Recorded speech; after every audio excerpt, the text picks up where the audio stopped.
France, 1587, in the northern province, once known as, and beyond the reach of church bells and royal guards, there stood a forest so dense that sunlight barely touched the earth. The villagers called it Bois des Murmures, the Forest of Whispers. And at its heart stood Chateau Noir, a once noble estate built of blackened limestone, its towers clawing at the sky like dying fingers. But the land beneath it was never meant to hold stone. It was sacred ground long before the castle was raised. The ancient ritual, narration whispered intensity, centuries before the castle. Druids gathered there. They believed the forest was alive, watching, listening, demanding. On moonless nights, sacrifices were made, blood soaked into the soil.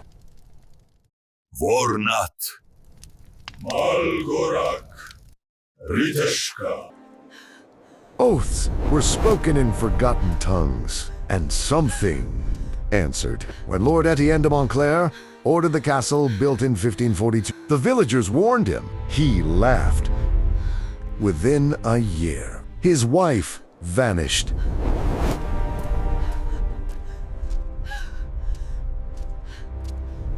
On a stormy night, a group of Servants claimed they heard whispering inside the walls. Children refused to enter certain rooms. By 1561, the entire household was gone. No bodies, no signs of struggle, just silence. The Explorer's October 18th, 1893, narration, building tension. October 18th, 1893. Four explorers from Paris arrived during a violent autumn storm. They dismissed the legends as superstition. They carried lanterns, notebooks, confidence. The gates groaned as they pushed them open. Inside, the air felt heavy, thick, as if the castle was breathing. The shadows, narration slow, whispering, chilling. Their lantern flames flickered violently, though there was no wind. One explorer swore he heard his name, a figure standing behind him. When he turned, nothing, but the feeling remained. They were not alone.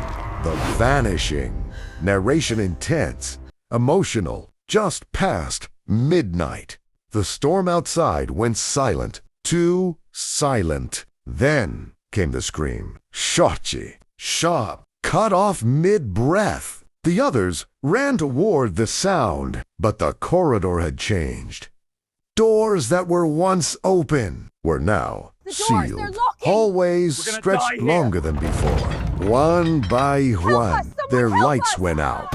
By dawn, Chateau Noir was empty again. The aftermath, narration haunting, reflective. Their bodies were never found. Only a single journal page remained near the entrance. It read, "The walls are alive. The shadows move. It knows our names." To this day, locals avoid the forest after sunset. Some claim that if you stand near the ruins, very still, you can hear whispers calling, waiting for the next visitor.